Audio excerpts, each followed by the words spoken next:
Assalamualaikum warahmatullahi wabarakatuh. Halo teman-teman, kami dari kelompok 11 yang beranggotakan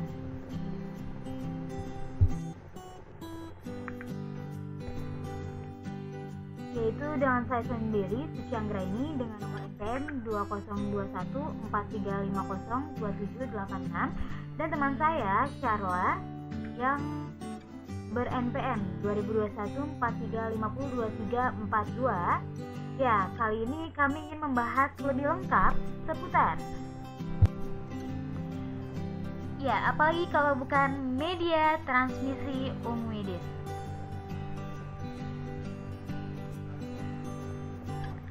Pertama-tama, apa sih media transmisi itu? Media transmisi itu adalah media yang menghubungkan antara pengirim dan penerima informasi. Karena jarak yang jauh, maka data terlebih dahulu diubah menjadi kode atau isyarat. Dan isyarat inilah yang akan dimanipulasi dengan berbagai macam cara untuk diubah kembali menjadi data.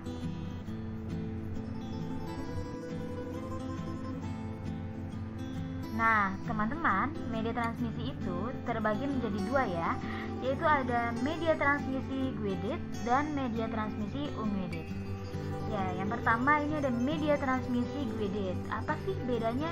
Bedanya itu adalah untuk yang guided sendiri, dia adalah media yang mentransmisikan gelombang elektromagnetik atau data dengan menggunakan konduktor fisik seperti kabel contohnya. Sedangkan untuk media transmisi unguided yaitu media yang jaringannya menggunakan sistem gelombang. Sampai sini paham teman-temanku?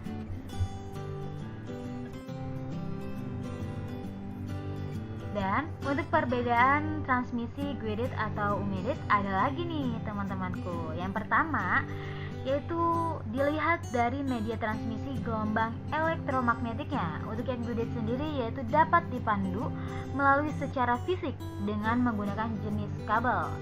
Sedangkan untuk yang unguided itu mentransmisikan dengan melalui media atmosfer atau radio.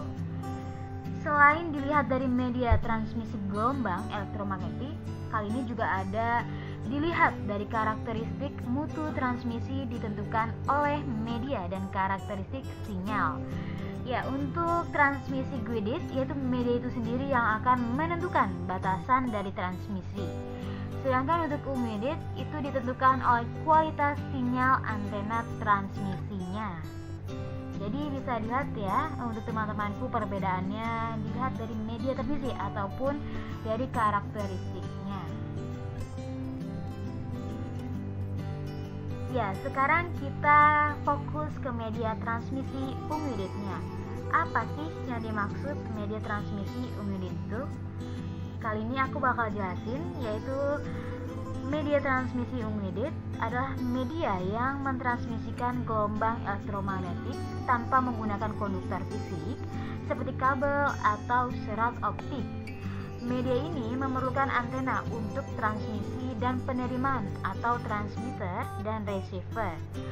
Media yang menggunakan sistem gelombang elektromagnetik dalam mentransmisikan informasi dari pengirim ke penerima tanpa ada perangkat fisik yang menuntutnya. Ya, untuk unguided media ini lebih dikenal dengan istilah wireless, yaitu media transmisi tanpa kabel ya teman-temanku.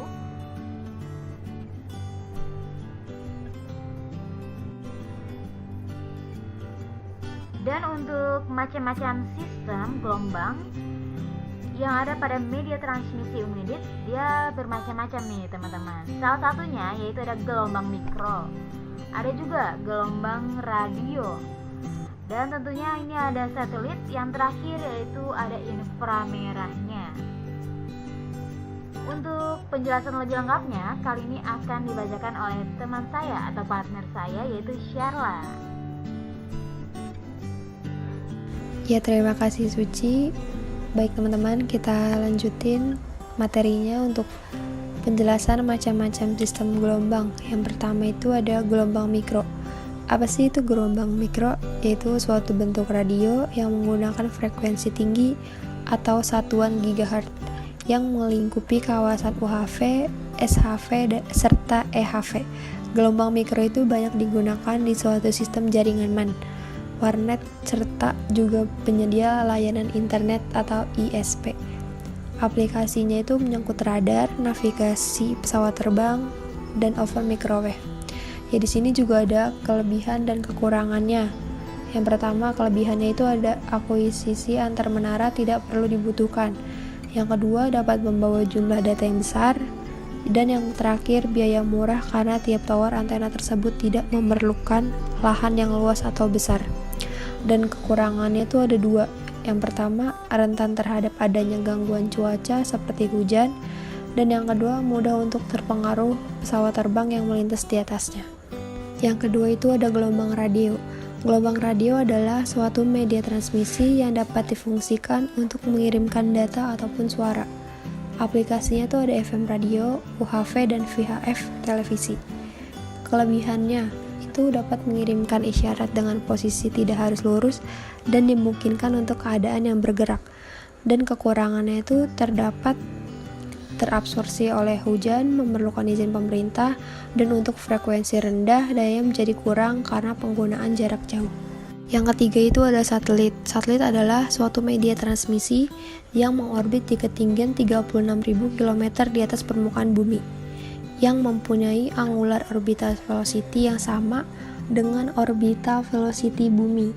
Pada dasarnya, dengan menempatkan 3 buah satelit geostationary di posisi yang tepat, maka akan dapat menjangkau seluruh permukaan pada bumi. Fungsi utamanya adalah untuk menerima sinyal dari stasiun bumi serta akan meneruskannya ke stasiun bumi lain.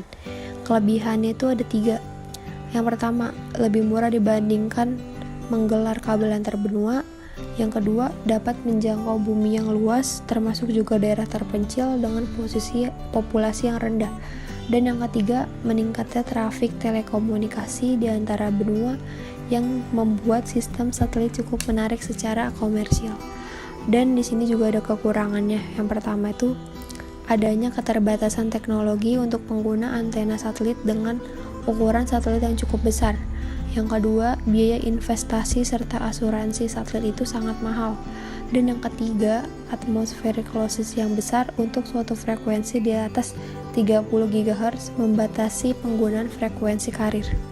Dan yang keempat itu ada inframerah. Inframerah biasa digunakan untuk melakukan komunikasi dalam jarak dekat dengan kecepatan 4 Mbps dalam penggunaan pengendalian jarak jauh, contohnya remote control pada televisi dan juga alat elektronik lainnya. Dan kelebihannya di sini tuh ada 4. Yang pertama, kebal terhadap interferensi radio serta elektromagnetik. Dan yang kedua, inframerah mudah dibuat serta juga murah. Dan yang ketiga, instalasinya mudah untuk dipindah-pindah. Yang keempat, keamanannya juga lebih tinggi daripada gelombang radio. Dan di sini juga terdapat kekurangannya. Yang pertama, jarak lingkupnya terbatas. Dan yang kedua, tidak bisa menembus dinding. Dan yang ketiga, harus ada suatu lintasan lurus dari pengirim serta penerima. Baik teman-teman, cukup segini aja untuk penjelasan media transmisi UNGU IDIT-nya. Kurang lebihnya mohon maaf. Saya dan Suci mengucapkan terima kasih.